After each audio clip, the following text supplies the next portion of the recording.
When I generally get together with folks on my cast or Hmm. vidcast or whatever, the structure I use is more of like having a discussion or dialectic rather than just straight ahead Q&A. So it takes more of a conversational edge to Totally, it. totally, yeah. So that I always give sort of as a prelude to folks, like, um, to the person I'm talking with, that just it's sort of like sitting down, having a cup of coffee, Well, and taking I on this I got some topic. coffee here, so Oh my God, all for it. yes, Mm. got it.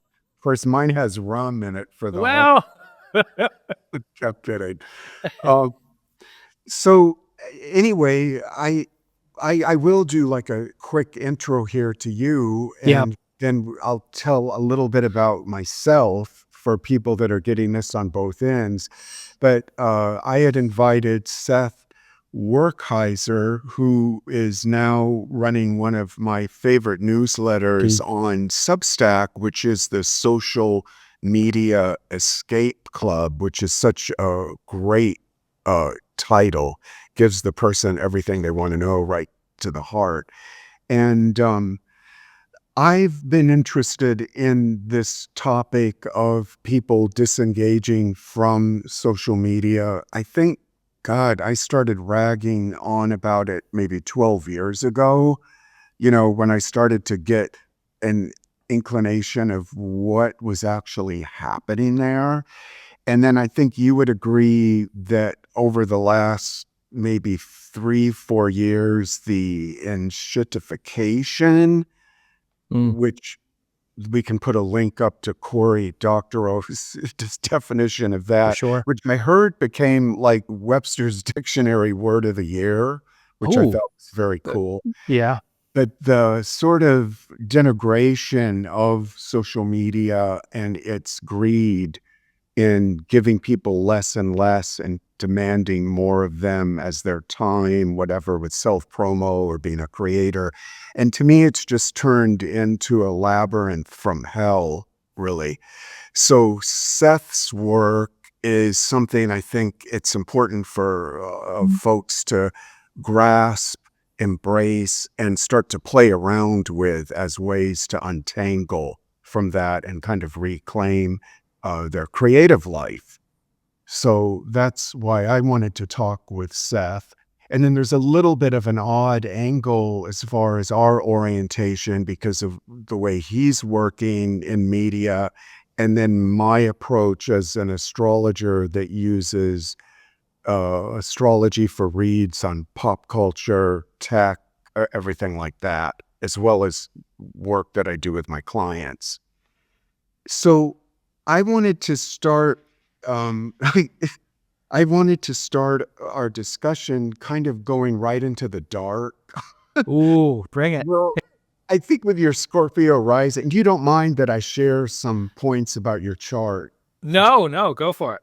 Okay, Yeah. because your chart has a Scorpio ascendant, which the ascendant in a person's chart really is a key part of their life path as I work with astrology. And Scorpio is a sign, sort of a disruptor, and it likes to take on topics that are sort of running into the undercurrent of the culture and then sort of excavate them and bring those up into consciousness. So it's really dealing with taboos or with crime or forensics, things like that, that the person is interested in bringing that to light for other people. So what I understand of Social Media Escape Club is it has those components to it, but you bring to it a very solid, uh, you know, as a Gemini who's hooked into the zeitgeist, you could say, as far as communication and dissemination of information goes, you found a nice balance and you make it kind of a lighthearted way for people to find that escape from social media. So when I say like going into the dark, um, I want to get your take on that, of what you see and what you experience as the most, restrictive and kind of draconian changes that have happened within social media, say over the last 10 years. So what does that call to mind for you when I bring that up? Definitely the allure for a lot of people, a lot of, my background is in music. So, I saw a lot of musicians and bands and record labels, years ago. We all kind of gave up websites, and we did that going back to the MySpace days. It's like, oh, I could just set up a Facebook page, and that should be it. That's all I need. And that worked for the big companies, because it worked for a minute, because you could put up stuff and it would get 50 likes or 100 likes or whatever. This was a decade ago, and then algorithms change. It had to, and especially to make money. And I've just seen a lot of like anger and fear. Fear is a big one. Of we're almost like a despondence of like, I'm doing this work as an artist, I'm putting this out there, and nobody cares, which isn't true. It's just that nobody sees it. Right. It's, you're lucky if you get 5% of your audience to see anything. That doesn't mean no one likes it. That no one knows about it. And so for me, that's really been the bummer part. That's been the darkness to me, because we have these amazingly talented people making great art, and it can't be seen. It used to be seen, and now it's not. And we have so many people that just like, well, I'm giving up. And I've seen that. I've seen people like, yeah, I'm not doing this anymore. I'm shutting this down, whatever. No one cares. And as a society, as a culture, like, we suffer because of that. And that really bums me out. And all I want to do is make Mark Zuckerberg and Elon Musk cry and have their kingdoms crumble, their social media systems crumble, and they lose money out of this. I want them out. I want them done. Like, because they're doing so much harm, not just in music, but and culture, but the world, society. So, Well, I would add to that also, to what's kind of an amorphic word, but to the artist's soul, is actually, I would say, minimized, because, and I learned this the hard way when my first book was published some years back, and that was working with an established publisher. I had an agent, blah, blah, blah, did all the fucking work of getting the book, written, which wasn't easy. sure. And then once I turned it into the publisher, it was all about, well, what is your online following? What are your numbers on Instagram and Facebook? And I was like, well, isn't that your guys' job? Like, I've done the work, got the book to you. And it wasn't. And this was some years ago. So that change had already occurred. So the artist is suddenly forced into this category of becoming a self-promotion machine. And then, social media hooked onto that, got everybody trained. That's where it was. And then initially it wasn't so bad, but then as their greed grew, and this whole thing within shitification is, it was less and less for the creator, more and more for the advertisers, and then it shifted away from the advertisers and the artists to what was the bottom line for the platforms, and them keeping us on this treadmill that gave less and less, more and more diminishing returns Yeah. for people. So then they've got everybody in this roach motel, and I think it generates a really soul-crushing kind of depression for artists, and then maybe they abdicate from what they're trying to do and just say, fuck it. I don't want to be a self-promotion. I don't want to be a brand that, plays this game and whatnot. Go ahead. Well, you brought it up earlier of untangling. Like, we are so entangled in what social media is, and it's just expected. And that when you even bring it up to anybody of like, well, maybe I'm not going to be on social media, like as an artist, as a designer, as a photographer, as any creative person, it's like, well, you have to, there's no other way. And Right. it's just such like, and that's untangling. Like we are so tangled into this toxic relationship with Twitter and Instagram and Facebook and all these that, and it's almost impossible to fathom for a lot of people of like existing without social media. And that's where we're at. And I think especially more mature artists or older folks that aren't, they weren't born into the internet and social media like the recent generations. And I've heard many of them, especially my clients that I work with, say, I just don't have it in me to go into this. I don't know what to do. It's overwhelming, all of that stuff. But what Sure. about this point I brought up to you when we were corresponding an email about it's one thing to describe to people the techniques you offer and the suggestions you offer for escaping this.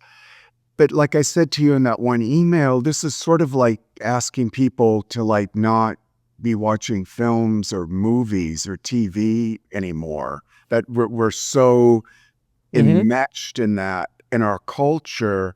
I think with all my study of what you're doing and observing what you're offering, that seemed to be sort of the blind spot in the equation. Like, can people really disengage from this?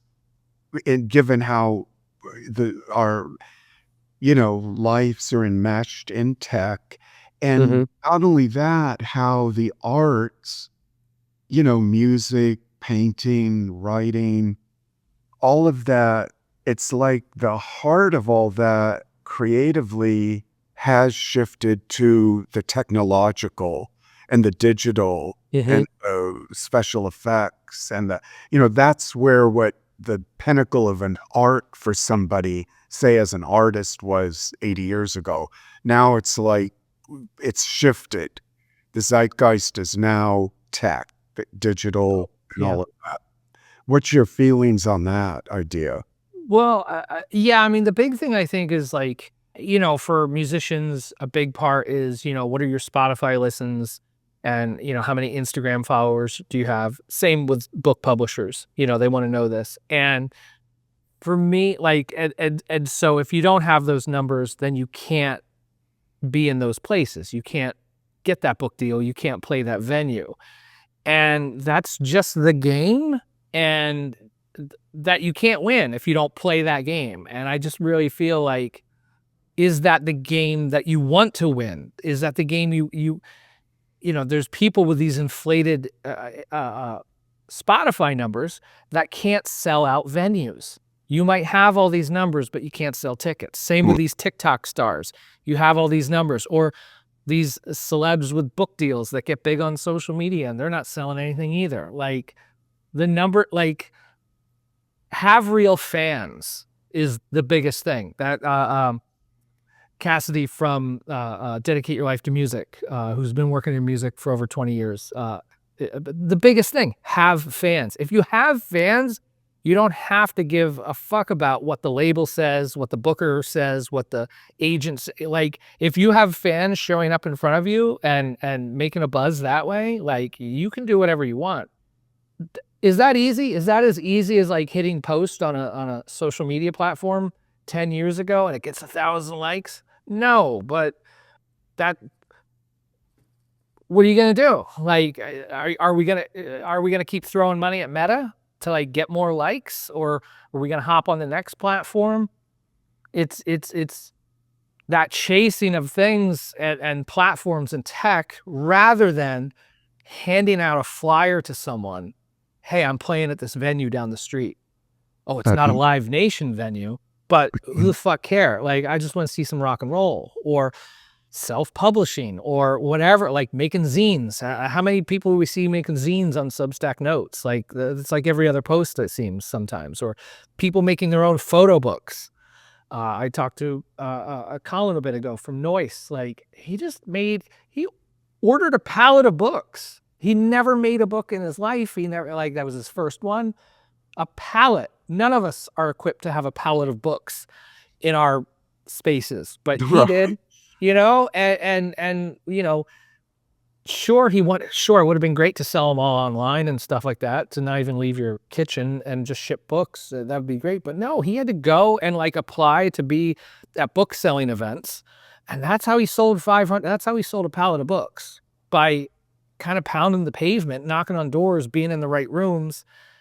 And that's how you do it. And like, again, it's hard as fuck, but like, well, what else are we going to do? We can't, I keep thinking like, oh, someone needs to make a new social media platform. Someone needs to build a better platform. That ain't coming.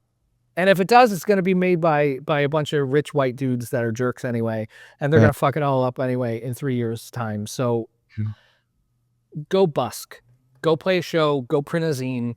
Go. I can't get in a photo gallery or a gallery show because, I don't have the Instagram numbers or whatever. Fuck it. Go hang your stuff out on a wall in town or something like that. We are so entrenched of like, we must serve the tech gods first, and we must appease the algorithms to do this thing that we used to do 20 years ago that way. But like, fuck it, burn it all down. Like, it's got to get dirty and DIY again.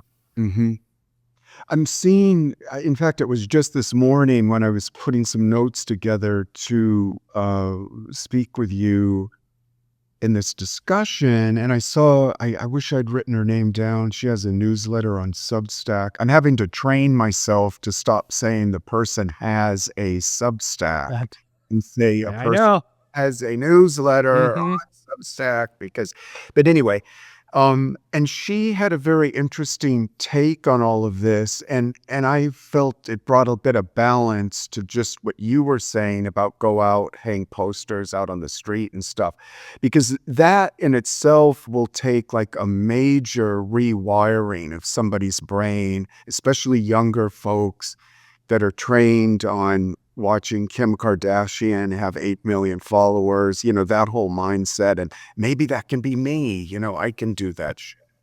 But she was saying like, well, if you are going to stay in social media, you need to, number one, get away from the notion that you're just throwing stuff out there and then waiting for the likes and the clicks and the follows and all of that. And she was kind of implying like where you take what the beast has created and you twist it and work it to your advantage. Oh, yes. And her MO was like, stop trying to like do self-promotion, which you're hoping will lead someone to your website or your newsletter or whatever. And you just start giving like the heart of what you are creating. You put it right out there to people. And her theory was that actually will grab somebody's attention within this glut of everything they're being inundated with. And the more I thought about what she was saying, and what I'll do is when I post this, I'm going to find her newsletter and I'm going to put a link to this article she wrote so people can get into the weeds with it. But it really made sense to me because I really don't believe we're going to be able to completely, in the spirit of what you're promoting, disconnect completely from that media and what that offers. Even if it is in tatters now, people can find creative ways to make it work to their advantage. And this is one reason I don't know, my confession to you is that I am enamored with TikTok because of everything that remains within that environment. TikTok, to me, even though it has the crazy ass algorithm and all that, it really does have this sort of subversive spirit to it that you can find people and hear people deliver things that do pull you in a way that stuff like on Facebook or Instagram, which is just a shithole now, if Mhm. you remember the old Instagram. And that intrigued me that there are still options out there, and that's something I'd love to see in your work with your newsletter and your outreach. To explore more of that, so people Mhm. can, you know, they can mitigate somewhat of what you're promoting. You've got to go out on the street, hang out posters, buy 1,000 books, have them delivered at your house, and like get them out there, which is, I think, all great ideas. Mhm. I remember reading this thing a couple years ago about this author. He wrote some kind of romance novels that were geared to, well, obviously more women read those, but he, wrote his book, self-published it, got, like you said, a shitload of books delivered to his house, and he just put them in his trunk, and he went all through the South and delivered a copy of each book to beauty parlors Mm. all over that area. He just went up and down the East Coast and down into the South, and women started reading this romance novel, getting their hair done, and then telling their friends, and then the book, and I think eventually it got on the New York Times bestseller Mm. list or something. So Yeah. there are, to your point, there are crazy scenarios like that, Yeah. but you've got to get away from the notion, oh, I just have free publicity on social media, and get Sure. in your car with your books and drive around. Sure, sure. Yeah, Yeah, I mean, yeah, I'm not a huge, like, yeah, it's not so black and white. I'm never like delete all your apps right now. Like, I'm like, delete your app, you can put it back tomorrow. Like, just practice it, Practice leaving social media. But also I've written, and I need to resurface this because I mean, in the past year, I've had an upswing in subscribers, and it's pretty wild. So a lot of people don't know my older work, but like one of the big things was the idea that the vault is still open, which means you could still posting something on social media, like you're putting it there, you're posting, and like I hope this takes off. I hope the algorithm takes it and shows it to a bunch of people. There's hope. It's out of our control. For me, the in control part, and this is the vault is still open. It's like going into the like you can go into the vault, but you can only take $1 or $2 out at a time. You can go on social media and like reply to people. You could like other people's stuff. You can get in conversations with other people. Does that scale as well as it did a decade ago where you could just post something and 10,000 people saw it? No. But the algorithm, the system, whatever, this is how working with the beast is like, if you reply to someone, they're going to see that reply no matter what. Everyone's going to see that notification. Someone replied to my thing. Someone liked my thing. Who liked my thing? That is a way, again, it's small scale. It's not like a growth hack, because it's so slow, but it only takes one or two people of the right people to like change everything for you.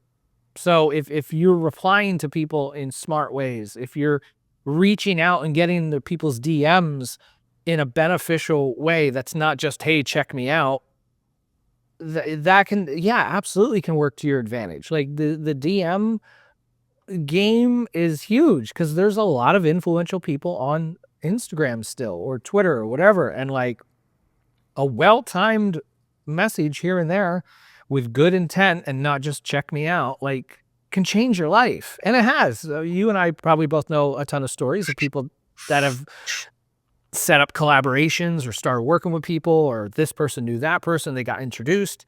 Yes, it can happen that way.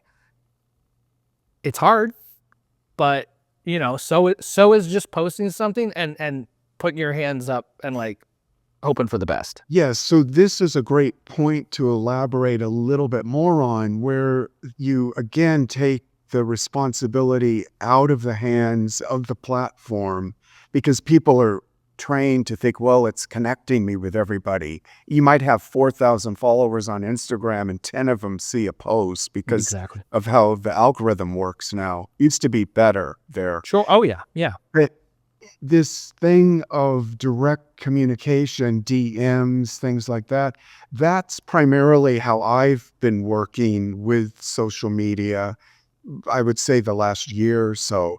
And Substack actually made that what felt like a much more intimate way to me in being able to do that, the way that their platform is set Mm. up. It still has, I mean, I have some issues with Substack, which I think we should maybe talk about. Oh, I'd love But to. I think it has a more intimate feel there, Mm-hmm. and I've had some great results. You know, DMing somebody, getting into a conversation. I just did this with a photographer on there the other day. Saw a picture I loved of his. Uh, I forget his name, Alan White, maybe. Mm. Um, and I said, "Well, I'd love to put this on a post I'm doing for the holiday." He was like, "Great, I love it. Give you a credit, put that up." So I'm hoping to see more of that kind of more personal engagement with people Oh, through yes. a platform like that. I Mm-hmm. mean, you do that on like Instagram or whatever, your message goes into their spam folder. Because they really kind of dissuade you, Oh, sure. Instagram does, from that kind of stuff, unless there's something they can get from you Mm-hmm.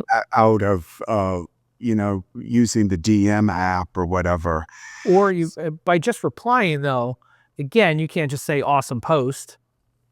Yeah, or on LinkedIn, all the people that would reply, yeah, totally, absolute, whatever, heart emojis, like that doesn't work. Right. But I always say, like, be the person that people want to see show up in the replies. Like, have that insight, add something to the conversation below someone's post because you Exactly. never know. I know it's a growth hack, but it's a dumb like LinkedIn growth hacky thing, but it's not because if you can write something that resonates, that can get you 10 subscribers. That could get you a job. Yes, absolutely. And here's another dark side about people's psychology that I Mm. think needs to be explored in this whole thing. And again, we got trained into it through the whole things of likes and follows and hearts and all of that, is that people get into this weird power dynamic where they want to feel like, well, I'm doing my thing here and I've got like, oh, all these people are like responding and liking this. And then it kind of pushes them up the ladder, and whatever their gauge is for fame or Mm. whatever. And I think that's a very interesting phenomenon that needs to be like destroyed, Oh yeah. because people need to look at what what it is, what are they doing as an artist, which is really to like communicate something to other people, rather than it being just like people lauding you and giving you thousands of likes and then you move on. Hmm. So to your point, it's bringing in a more intimate or personal exchange that actually, if they're real to themselves about being an artist, the feedback from somebody that's real and genuine can, enliven their art more, right? Yeah, the responses, like, do I notice the likes I get on my posts on Substack? Of course. I'm human. I've been trained to do it, trained to look at it and wait, this one has less than that one, or this one got more subscribers than that one did and stuff. But like, I'm pretty ambivalent to that, like just having done this for so many years. But the impact of someone emailing you, especially out of the blue, like not even from like replying to an email, but like finding your email address and replying. And like I had two people in the last 2 weeks, no lie, reach out and said they read my music blog that I started back in 2001. That was a shit ton of time ago. And like they found me and now they found my Substack newsletter and like, oh my goodness, like, and we reconnected and like from something that was from 23 years ago. Like that rattles my mind more so than like, oh, this thing got 25 likes. Like Exactly. the impact of like, are you getting emails? Are things happening around what you're doing, and not just in the online space, but I think energy wise, just like out in the world, like it's not just the internet. The stuff we post on the internet and the art we put out there, like I think resonates and reverberates Yes. in everything we do. And like it doesn't just stop when we like close our laptop and go down the street for coffee. That whole walk can be magical, like if we let it. Yeah, absolutely. And I've done this myself over the years. I mean, it's kind of my nature to be a communicator, but I don't know, like a month or two ago, I remember reading a review on Joni Mitchell's Hissing of Summer Lawns, Mm. this album that I had been enamored with since I was, a teen. And this guy on Quietus had written just this killer review of it. And found a way to like track him down and write him, I don't know, Mm. like it was a paragraph email just saying, dude, this just fucking blew my mind. You nailed this, Yeah. stuff like that. Yeah. And that's the kind of human exchange that gets this cut out, and this everyone's just a voyeur looking at Mm. what people are doing, and then the only validation is the like check or whatever, Oh yeah. you know? So Yeah. it's bringing the human back into the fucking machine, Absolutely. rather than just the ghost in the machine that's like, Yeah. pulling all the levers and stuff like that. Yeah, a musician friend of mine, the guitar player in the first band I ever played in high school back in the 90s. I caught up with him a couple years ago, and like he's not on any social media, but every Tuesday he'll reach out and email. He'll find the email addresses of he'll look through the credits of albums or songs he finds on YouTube. He'll reach out to the lighting director or whoever, all these different people, and he'll just email them, same thing you did, of like, "Hey, I really like your work on this. This looks really cool. Must," for no other reason than to just tell them he liked it. This looks Yep. great. He's not looking for work. He's not like, "Hey, we should do this." He's told me that. He's like, "Does it sometimes lead to work? Yes. Most of the time it doesn't, but whatever, who cares?" Like, and he does that week in, week out because he's not on social media, and he's just like, "This is how I make contact out there in the world." And that dude has a Grammy and an Emmy award. That is so cool. Yeah. Love it. So like if anyone could feel entitled, like I shouldn't have to do this. I'm an award-winning, musical composer. If he can do it, we can all do it. Yeah, great point. Totally agree on that. So let me I would just want to look at my notes here. This can get Yeah. edited out in post or whatever. No, we'll keep this in.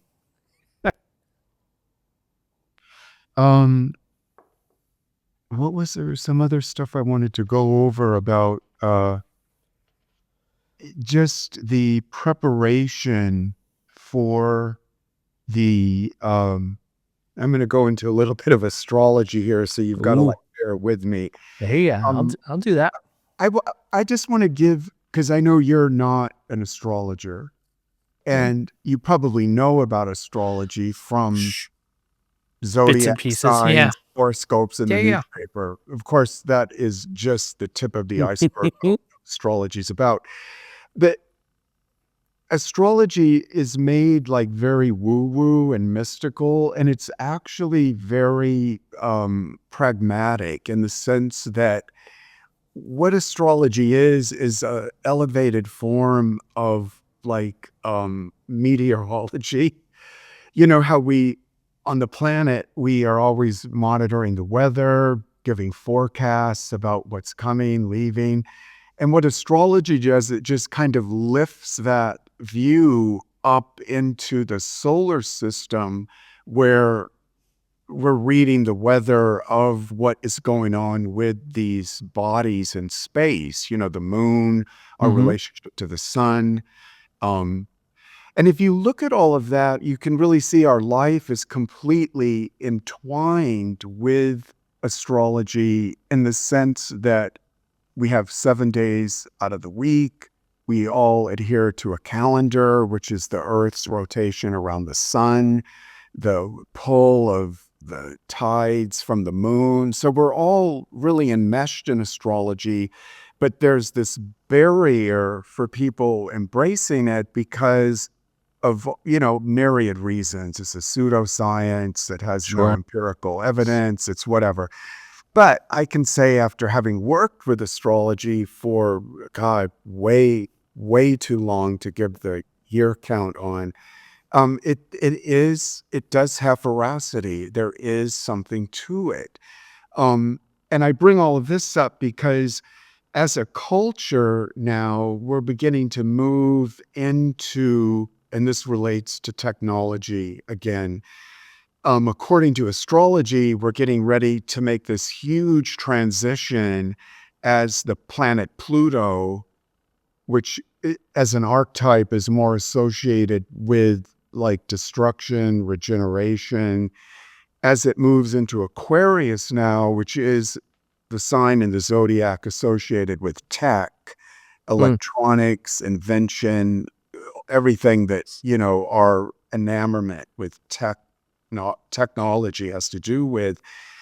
We're now going to see an even more nefarious and intense grab by the tech lords that kind of oversee our life. Because face it, internet culture is now the culture. That is the definition, to me at least, of what culture is now, because we're all so entwined Mhm. into our nervous system, into the internet, social media. So this big shift that's coming, I think we're going to see a lot of, if it's even possible, even more grabs of people's attention, their personal data, their surveillance, all of this. And I'm just curious to hear your thoughts, or if you've even had prescience about this coming with the movement of, Musk. I mean, Musk is essentially a second president now, Yeah. Yeah. as things are unfolding in DC. Mhm. Um, Bezos, Zuckerberg, Peter Thiel, Donated their millions to the transition whatever thing fund or inauguration fund or whatever, yeah. so just some of your ideas on kind of what I've proposed here.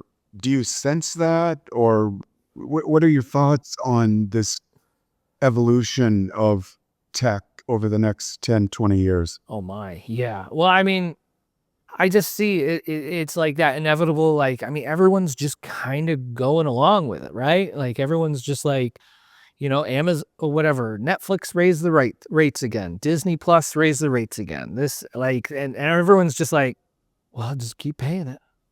Yeah, Um, the squeeze. yeah, like it's the boiling frog thing. Like we're just gonna keep paying it and paying it and paying it. Um, that and the technology, like I've said this, I definitely put this on Substack notes. It's like this whole industry, this whole culture right now is built on, we're going to buy the latest phones with the biggest screens and the biggest batteries. We're going to buy the data from the phone companies, and the internet is just going to keep putting a bunch of ads in there for all of us to consume. And and so many people are just, I'm there too. Of course, I'm intrigued by new tech. Well, not much new tech these days, but like, but I think it's going. Part of it is the other way. I think the new punk rock is not having a smartphone or not having Spotify or not being on the social media networks and like willingly unplugging and being more plugged into just the stuff that's right outside in our neighborhood. And it's And scary, but like it's almost as if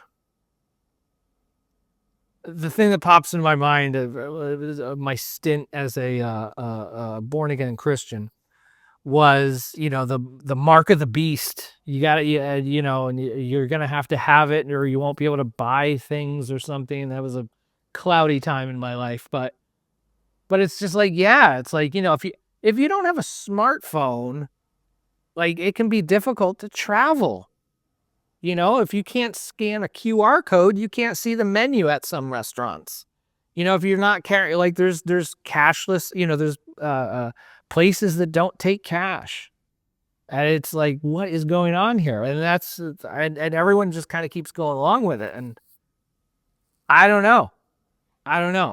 But like, I think there's a brave few, whatever, or a brave but growing amount of people. Like, it's not like, oh, everyone's off Facebook now. It's not that. But like, I think more and more people are going to be doing that. I think more and more people are going to be thinking with cash instead of, credit cards, or driving clunker cars instead of the new, whatever that new Tesla Or the truck thing. Cybertruck.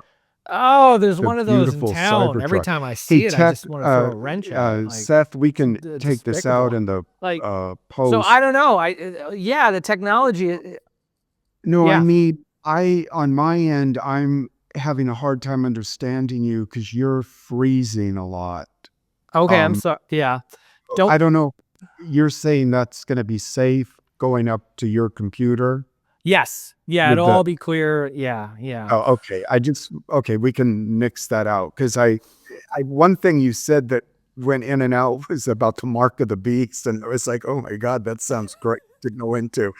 But Yeah, about my stint with born again Christianity. Yeah, at a small point in my life. Yeah. and what what was that about for you? Was it because going back to your horoscope, there's Mm. like strong markers in your chart that there would be a draw to something, otherworldly or religious or spiritual, because of your moon and Pisces. Um, and that is oftentimes how a person's first pass at that is some form of Orthodox religion or whatever. Yeah. Has that changed for you? Where did that move from born again? What new Away from that. Yeah. is that in now for you, if you don't mind talking about that? The move away from that was a cast of characters in the orbit of a divorce many years ago. It was just like, because I wasn't raised at all in religion or whatever, and then I got Yeah. into it because of as we do in our 20s, you meet someone that, and then they're into this, and then I'm into that, and like, yeah, and so, but then like moving away from that and having a bunch of friends that were in that group as well, but then everyone going through the same shit of like, wait, I don't like this. This doesn't seem right. And so then there's a whole group of those same people that like I forget, I don't even know the proper term, but the deconstruction of their faith or whatever. I was for me, it was just like, this sucks. I don't like this. I don't like, and there's a whole bunch of podcasts about that and stuff these days, but yeah, I don't know. So it was just kind of a coming back to what's in front of me, what seems more real, and also too, like, I don't want to be around shitty people. I mean, it made it real easy too in 2016. That whole shit show on Twitter with evangelicals and like rooting for Trump and stuff like that. I was like, what are we even talking? What are you even talking about? Mhm. So that they could get behind someone like that, and yeah, so it was like, yeah, I don't want to be on that side of history. So So then would you say that moved into your music? Because that music is actually a form of, I consider it a spiritual form of creativity. I think music is the most mysterious thing people have ever created. It's beyond words, which is, to me, that in itself is mind blowing. Would you say that's like an important part of your life still now? oh Yeah, I mean, I'm a third generation musician. My mother played with her mother in country bands back in the 70s. Both my parents were like working musicians when I was a wee little Seth. I had two uncles that played music, one that put out a record in the early 80s, self-released a record. Very cool. Yeah. So I grew up around a lot of rock and roll and stuff and records, all that. Like and then then in the early 90s, played in the bands and all that up through the 2000s. And then starting to write about music then, because, I didn't end up being a rock star. So I was like, well, at least I can write about it and talk about my friends and talk about the bands I like. And that led me to where I am now, like 20 some whatever years later, of like, by staying in and sticking around music and being around the magic of music and like working with people and artists and musicians and designers and people that put on shows and the people behind the scenes and all,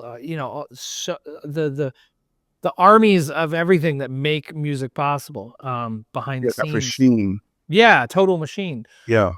For better or worse. And so the music thing, to come back.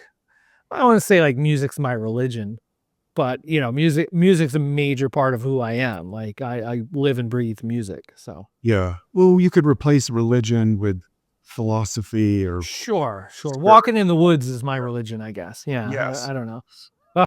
But as a Gemini, which you are, like I was telling you in that one email, I see in their lives they have these two, distinct Yes. paths, and kind of for their sanity, it's important, that they are able to, they have that ambidextrous thing going where they actually do both things successfully. Yeah, you put it as like a multitasking, but like in a good way. Yeah, I mean, because yes, exactly. Yeah. So you and I think you and I also share a particular disdain. I have a lot of Scorpio in my chart too. Like Okay. Scorpio ascendant. We had talked to Tad about this maybe in the emails about the phenomenon of the expert culture that seems to have become like a key component in Donald Trump's reelection this time. The manosphere, brosphere. You go to Spotify, all the top podcasts are these, what I consider to be deranged people. Candace Owens, Ben Shapiro, Jordan Peterson. And what's your take on this and how this has captivated, especially men and boys in the culture? Yeah, I mean, wait. Maybe it goes back to like just the internetification of so much of like, because I mean, for me, this is just my experience, but in the 90s, early 90s, we didn't have that, but I write about this too of like, I met people that played music. And so, yes, we would hang out at the food court at the mall, but then we left and we hung out in my buddy's basement and banged around on guitars and drums. And I don't know, I just don't see or feel that as much this is me very much from the outside because I'm not plugged into the youth culture, but like, is that still a thing? I know music's being made and stuff like that, but it's just like so I just think it's isolation. It's just so easy to not go out and start a band because why even start a band? I'm not going to get big and popular. Why even start? But like I could sit at home and turn a camera on and start a podcast, and then I could be the next Joe Rogan. Because all it is a camera, and like I could do that. I could talk and say whatever I want, and like people like give me a bunch of likes for it, or stream. You could be on Twitch and like, yeah, I don't know. And then like I think it's just like a matter of like if I'm bored and then I just fill my time listening to other people talk about what they talk about instead of being around other bored dumbasses. I mean, when I was in that band in the early 90s, we were just a bunch of bored dumbasses. Like, well, I guess we could try to be like the Red Hot Chili Peppers and bang around and do whatever. Like we and then like we had talks on the back porch after practice about deep things and Radiohead and whatever. And I don't know, but if you replace all that with just like, I'm going to be on YouTube and go down the algorithm of like these wingnuts, Yeah. I guess it's kind of easy. And then you go on Twitter and there's all these people that like agree with you. Yeah. Feminism's bad and stuff. Like, yeah, I guess it's easy to stay in that world. I think the flip side of what you're saying relates to the bigger picture again with the takeover of everything tech and social media. People have become disconnected from, say, their muse.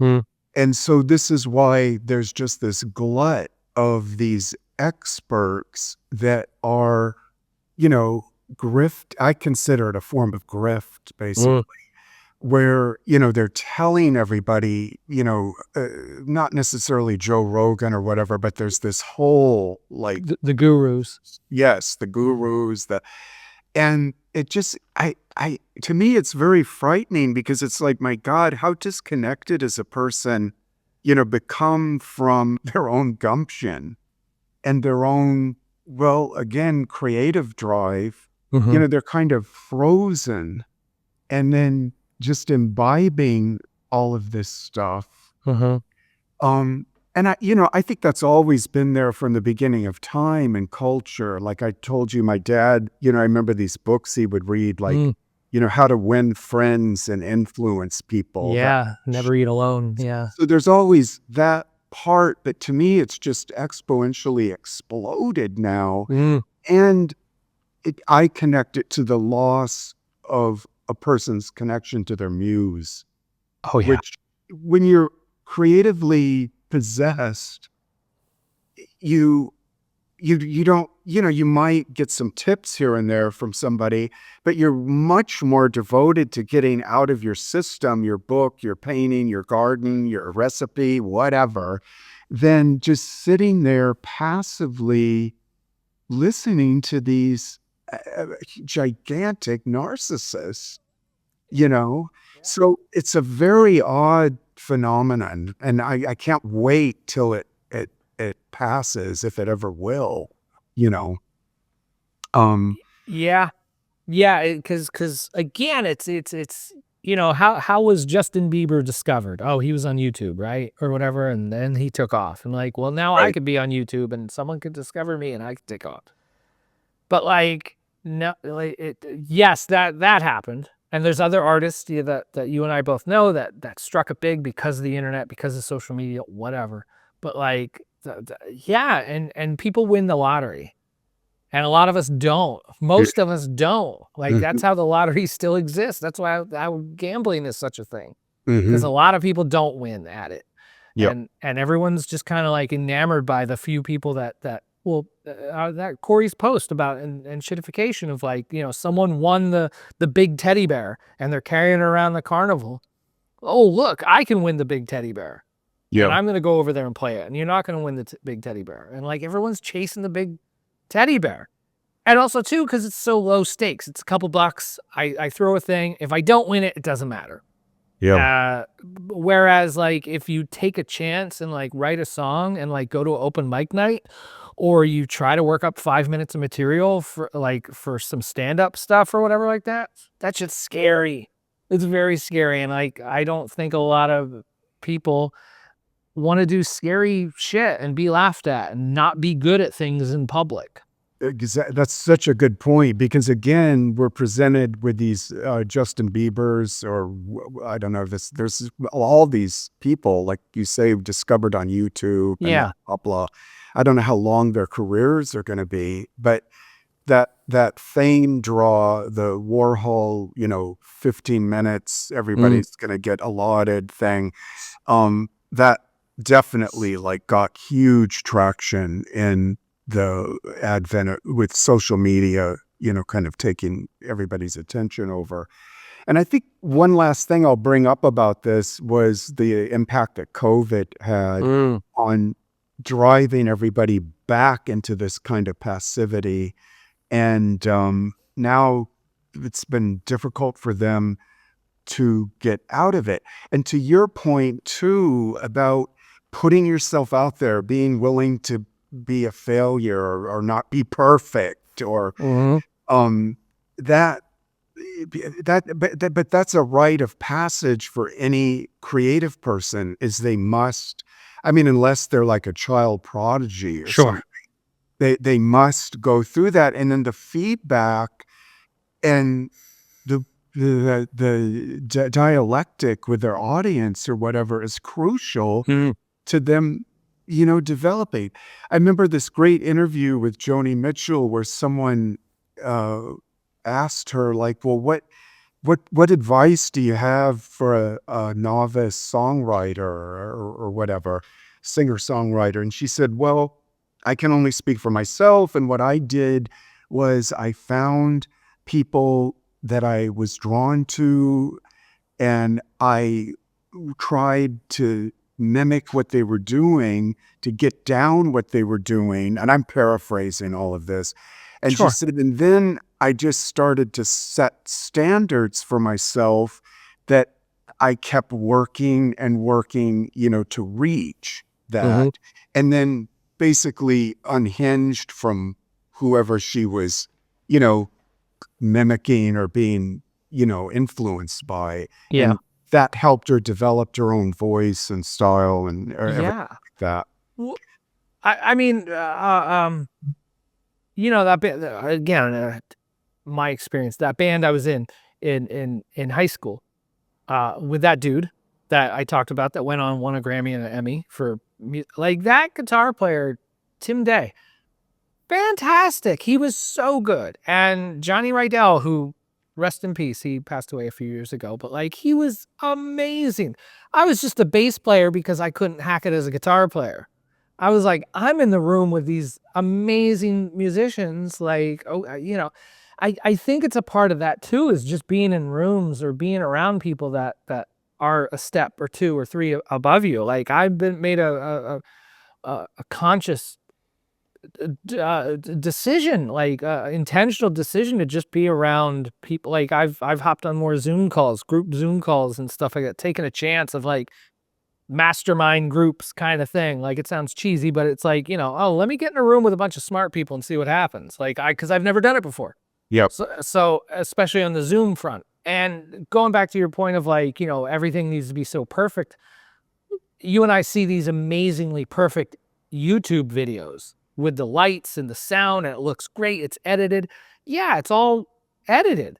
Whereas, like, doing an interview like this, what comes out, what happens is like, I mean, we're flying close to the sun with this stuff. Like, this could Mhm. be a total flop or it could work or whatever. And like, you only get better at it by like doing shit that has a risk to it, that it can fall off the rails. And like a lot of people just like, I mean, and I get it because it sucks to suck. So Yeah. like you only get better at it by doing the stuff. And like, I mean, I get it. Like, would it be easier for me to like, sit on my butt and eat ice cream right now and be watching, I don't know, some Saturday football or some shit? Like, yeah, probably, but like, where's that gonna get me, Exactly. Yeah. Let's talk about Substack Oh because boy. both have a hearty engagement and I guess, big numbers there. I'm kidding. Um, Yay. but what do you see? How's your experience been with the evolution of Substack? I mean, I've done nothing but benefit from Substack and the system that it is and the referrals and the discoverability. It's been amazing. Um, I'm gonna say career changing. I think for me, like just the attention and the stuff that I've written and how it's been received and like the waves it's making, which is amazing. But like at the same time, it's like, whoa, we are heading into some serious social media vibes. And we're also headed into some serious, like, again, because Substack just can't get out of its own way of like, hey, we're going to support this big new media outlet over here that's not great and a lot of people don't like. And Now, you talking about the free press? yeah, Yeah. yeah, See, for people that don't, just give a little bit of a idea for people that don't know what we're talking about with that. yeah. Well, the idea, I mean, it's one, MailChimp doesn't have like an editorial slant to it. Hey, pay us, you can send emails. Fine. And that's what Substack started out as. But then Substack got more and more into the whole world of like, you know what, we're going to bring in these writers and stuff back in the day, hot button, button pusher writers, and Substack's had a record of like supporting some writers and such and characters and people that rub people the wrong way. And Yes. so there's definitely been like a slant, but at the same time, they're a business. They got to make money. Like, to a degree, like, I get it. It's their business. They need to make money. They need to increase shareholder value or whatever all that big stuff is. They are totally in a position of fuck your feelings. They need to make money. And like, if that's how they want to do it, like that's up to them. And like, as people on a platform, I don't think there's any utopian platform because business isn't utopia. It's business and it sucks. And people are talking and people making moves and thinking different things now and relying less on platforms, individual platforms. So. Yes, I should have been clear when I asked you about free press. For people that aren't up with what's going on with that free press. Now, I shouldn't even be elaborating on it because I'm just kind of caught the tip of this from bitching. Well, first of all, these purity tests that people bring to oh yes, stuff, it to me it's insane. I mean, I know there's apparently Nazis that are on Substack. Yeah. I would rather be there's some Nazis on a publishing platform because I really don't want somebody censoring me. Sure. People okay, so they're there. You aren't forced to read whatever. They're gonna be there if we're on Substack or not. Exactly. So anyway, that kind of stuff drives me crazy. Yeah. I guess the free press is like a big conglomerate of writers that came together from different media, papers, magazines, whatever, and have started this it's called the free press. I guess it's right leaning. Is that the problem? Something like that. Yeah. Some anti, some transphobic, some racist, whatever stuff. Yeah. Right there is a huge red flag for people because I think we're in the fucking mess we're in now with the orange bloat back in office because people, again, thanks to social media, lived in these bell jars and echo chambers of, just reading what I want to read and hate who I want to hate. Yeah. And all of this kind of nuance and stuff that used to exist in pre-internet media. I mean, obviously people have always had preferences and I want support for my philosophies, politics, but it's so stringent now that we're never going to get out of the mess we're in unless people can start cross-pollinating ideas. Yeah. I was on a call this week of a bunch of people talking about this, definitely from the queer circles, marginalized group circles, talking about it. But the one person definitely brought up of like that in their work, they've been able to have conversations, talk. And, not beat people over the head and convert and this and that. But like, some people have changed their minds. And it wasn't like this big, and this person didn't state it as like, I'm here to, get everybody on the right side. Wasn't that. It was just like, I've had conversations with people and we've like found common ground. They've changed their minds, whatever. But it was never a big black and white thing of like, you know, the world's a better place if all of them die. It's not that. Right, right. It's yo, if I'm here, I can have these conversations at least. You know, is that everybody's job? No, but like, yeah, I don't know. It's there's a lot of nuance to it, but like at the same time, like, yeah, ridding Substack of that, like, I don't think is going to Yeah, change anything. Because if they're not on Substack, they're going to be somewhere else. yeah, that's true. And to give Substack props, first of all, when I got wind of Substack like 3.5 years ago, I had been Mm-hmm. running a website, did fairly well for me. Mm-hmm. But when I saw what they were doing with micropayments, which Yeah. to me it always blew my mind that wasn't made more easily available or technically put in place for people doing websites, that you Yeah. could pay a little bit, read a little bit, whatever. But as soon as I left my site and got on the platform on Substack, I mean, my income literally like quadrupled Yeah. Yeah. because of the ease that people had. Yep. So that kind of a thing I thought is fantastic. Yes. Well, And go ahead. well, I was just gonna say, like, yeah, Substack created a great ecosystem. I've a shit ton more subscribers these days. I'm making money from my writing.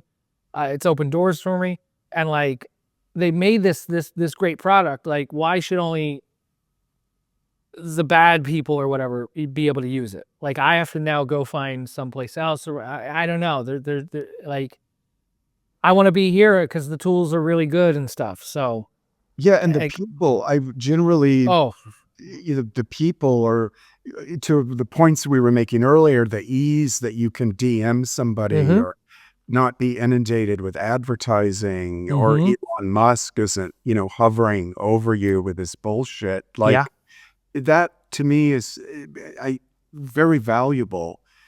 So my nitpicky things about Substack are very minor, and what I'd love to see is Amish and Chris come in a little bit more and just not be so walking on eggshells about things that are brought up to them, you know, yeah, and they, take a chance at saying something that might, cause a rupture with somebody or whatever, but sure, just get a little bit more human with it and things like that. I mean, of course, yeah. they might think they're doing that. I don't know, but that's my intuitive sense about what's going on. It's that political kind of doing careful, metered, parsed out statements and shit like that, Well, it's the political tech side of things. Right. It's the tech. It's the techno. Like like how whatever. Like it's a platform. It has to create money. It has to make profit. It has to whatever. And like, Hey, you and I both have to make money and profit. oh, right, yeah. I mean that's why idealistically I haven't like canceled Substack and like set up Mailchimp or something like that. And Mailchimp's a shit company too. Like, yeah, they're because they're owned by Intuit, who's Well, they used lobbied to be Congress for cool. years. You know, like, They used to be cool, Melch, and they then did. people bought it, and then I got Yeah, up there immediately. absolutely. Yeah, yeah. So like the like what this talk of like, oh, well, I'm gonna go to this other company or I'm gonna use this other service, and like, I mean, they're owned and operated. It's business. Yeah, It's I like there's saw just nothing utopian about any of them. the dude on Beehive just ragging the shit out of Substack, and of course he's running a competitive Yeah. product to Substack. Yeah, yeah, of course. Get Like, real, please. yeah, and I just want to send a newsletter once or twice a week, and like I love that I can upload video directly to it and embed See, audio, and like it integrates with Stripe, and I get to make money, and like that's super cool, and like, yeah, it's amazing. It's an amazing product, and so are there shortcomings? Yeah, yeah, of course there are, but like, and get over them, people, or do something. yeah, oh my goodness, the bullshit on freaking Substack notes of these people. Oh, none of my stuff like takes off. I'm just posting into the void. Yeah, well, do it for another 10 years. No one wants to eat shit for 10 or 20 years. No one wants to eat shit. Like I ran a music blog from 2001 to 2008. 7 years. I mean, I was young. I didn't know any better. But like that was 7 fucking years of I didn't realize I was eating shit. Until it took me to, I got a job at AOL Music then. I started a music blog for them. Like, holy crap. But that was 7 years. And there's people that are like, I've been on here for 2 months and like, I only have 13 subscribers. It's like, what? Yes. When I left my website, I brought, because over 10 years, I had brought, built on fucking MailChimp, a, mailing list of 10,000 people. Wow. So, well, I'm just saying, so when I Yeah. went to Substack, imported that in, I was, up and running. And Yeah. but my God, it took me 10 years to get Yeah. 10 Oh, yeah. people. So yeah, people need to look at that. But I had a great idea for you because I started, now I'm shifting gears again. That's all right. I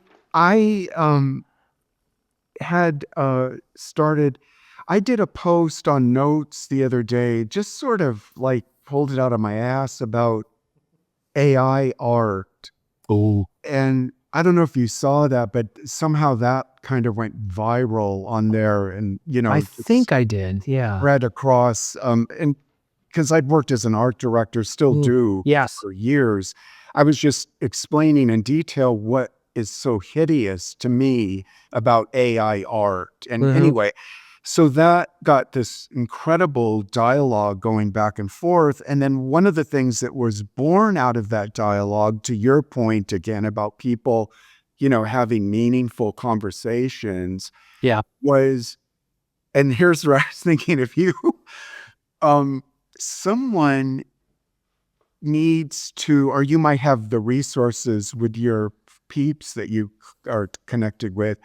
Someone should start something on Substack that's sort of like a co-op for the artists and the illustrators and the collagists and the watercolorists and the photographers. And because my point was, I was seeing all of this hideous AI art being used by people to open up their posts. Yeah. You want to have a great graphic of some kind. Yeah. So my idea was somebody start a co-op, and everyone that's doing art of whatever media on Substack get involved, and then writers that need, can come in here and then see these different options from different artists that are there for them. I know Tom Bland and Diana Pappas. I think they Painting with Light, I think is the name of their Substack. Painting with Light. They're 2 photographers, and no, it's Pappas. I'm sorry, I forget. That's the name. correct.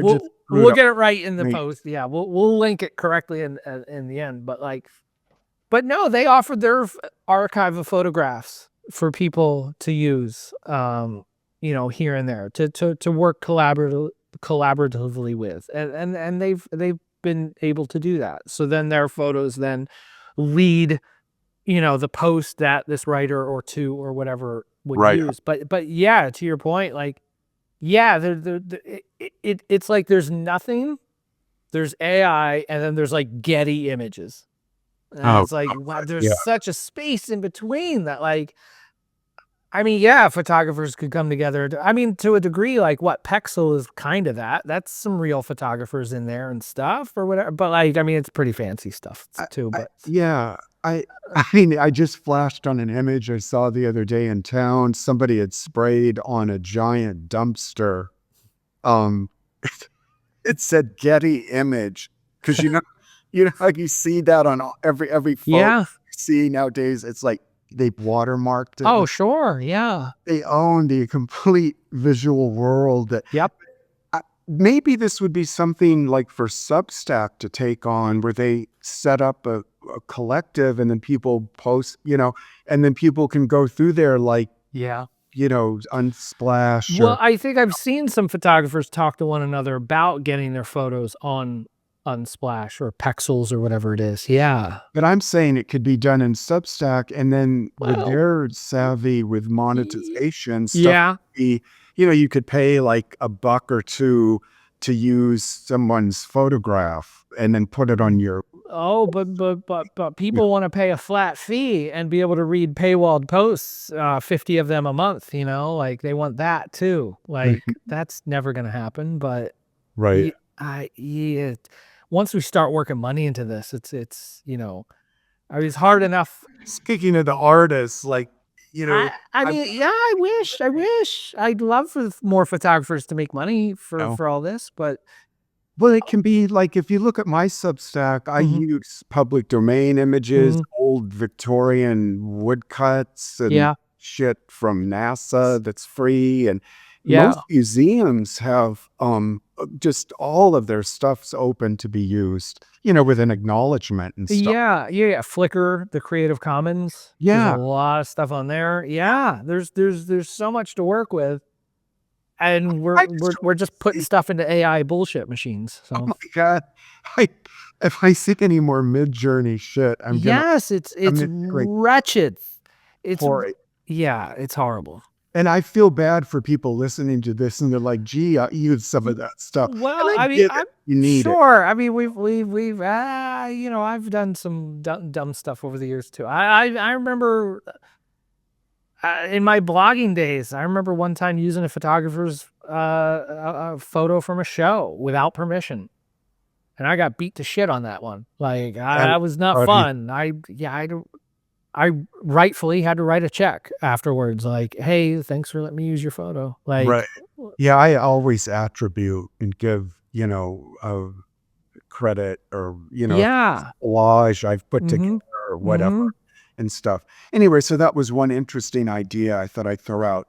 Is there any other stuff how do we want to touch on? I feel like we got a lot under Well, the belt. I think there's many subjects we hit on here, from music to past to I can't believe I brought up born again Christianity. Well, I love this. To See, that's whew, more Scorpio getting your woo. going So there. no, I think Talk we're in a about good spot that. with all this. Yeah, yeah. I and did we fix the Substack conundrum? No. Did we fix the Spotify? No, but I don't know, one or two more people out there that decide to delete one of these accounts or whatever, and go out and buy a record or go buy a photo book or something like that. Whatever. I think we Hey, did our job. as much as I bitched about all this stuff for a decade, still on Instagram. I'm Well, still on, well, not Twitter. hmm, I'm on Blue Sky, okay. but only as like a a cat that kind of darts in and out. Sure. I'll just throw a Well, post up and get out. and I say Or- this like, yeah, if you're on social media and you can do that, if you can go on and you can get in, get out, fine, whatever, it works for you. But a lot in my world is like people that are like, my screen time's 5 hours on Instagram, or like I go on there and like I feel depressed and it makes me feel bad and I can't put it down and this and that. Like more of what I'm writing about and talking with people is Yeah, that world of like you because they are so like pulled in, sucked in, and like think that they can't live without it. So the yeah, idea of only being on it for an hour a day is like hard to yeah. comprehend. So I mean, I there's hope that you, whole world. So if it I works for you, work it. Yeah. Well, it's, and of course, when I look at statistics as far as, you know, analytics of what, I Hmm. mean, it brings in nothing like it did, say, Yes. 3 years ago. So I'm Sure. probably on the verge of like just nuking it all and, whatever. But Yeah. I would love to see you like talk more with, I don't know, like sociologists or Oh psychologists my. Well, that could help people understand more the addiction yeah. and and I mean, it's one thing to just bitch about it and kind of make fun of it, Hmm. but to see the underpinnings of it and the psyche as to like what's going on and being forced more and more into passivity and voyeurism, Yeah. feeling shitty about it. like you're saying. Right, and how that then all too leads to people not starting bands or people not starting to paint or whatever, and like as a culture, what we miss out on because of that. You're Absolutely. right. Yeah. Well, I'm trying to do more interviews for sure. I'm gonna do more of that in 2025. I'm going to That's for become sure. your manager. So, but I did have to leave you with this image that keeps like floating like a comet in my head right now from what we were talking about earlier. But I remember when I was a young kid, this neighborhood that we lived in, and it used to drive my dad crazy. But there were at least 4 or 5 houses in this track house thing. Yeah. And all of the boys in the neighborhood or in the families there had, were doing bands in their garage. Yeah. So you would hear this pounding and playing, and then, kids smoking cigarettes out by the garage. But I just, now I'm sounding like some old grandpa or something, but it was just such a joyous kind of thing. Yeah. You know, Me growing up in the 90s, in our little town in the Poconos of Pennsylvania, there used to be, I mean, it's not a big town, but it was like we had 5 bike shops. 5, like mountain bikes, road bikes, all that shit. yeah. And now I don't think they have 1 bike shop, all these years later. And I remember too, back then, when I was in high school, we were always playing like pickup basketball. You would drive around town and you would go by the certain basketball courts to see if anyone was there. Because it was before cell phones, because whatever, you would, hey, are people there? I'm going to go there and maybe get in the game. But I remember as the years went on, there were less people playing basketball. Or skateboarding. There were less and less people skateboarding because they were playing Tony Hawk on PlayStation when that came out. It was like, where did all this go? And so, yeah, I don't know. The technology has taken us to, people would rather play, I hate saying it, people or kids, but like, yeah, it's harder to play basketball or find people to play basketball with. Yeah. Because we just don't do it. But it's people like you and I and peers in the same vector that I think are going to be nudging people and re-stimulating these ideas and memories. And there's a handful of people out there too that are talking about leaving social media. And like, I mean, sure, it's if you're looking for it, you'll find it. But like, I see more and more people talking about leaving an Instagram or putting down their phone or getting a dumb phone and stuff like that. And like, just trying it, doing it and stuff. And like, we didn't wake up one day and like we were addicted to our phones. It happened slowly over time. And I think, yeah, it's going the other way that like, that we'll get back to buying records or whatever. So exactly. Yeah. Like I said to you in that email, I literally, oh my God, that's a word I said I was not going to use anymore. I honestly, the other day when I knew I was going to talk with you, I started to try to imagine like, what did I do like back in the 70s and 80s when I would get up in the morning and there wasn't a smartphone, there wasn't a computer, no internet. And I could not, I mean, of course I can remember, but it's just sort of like a big blank.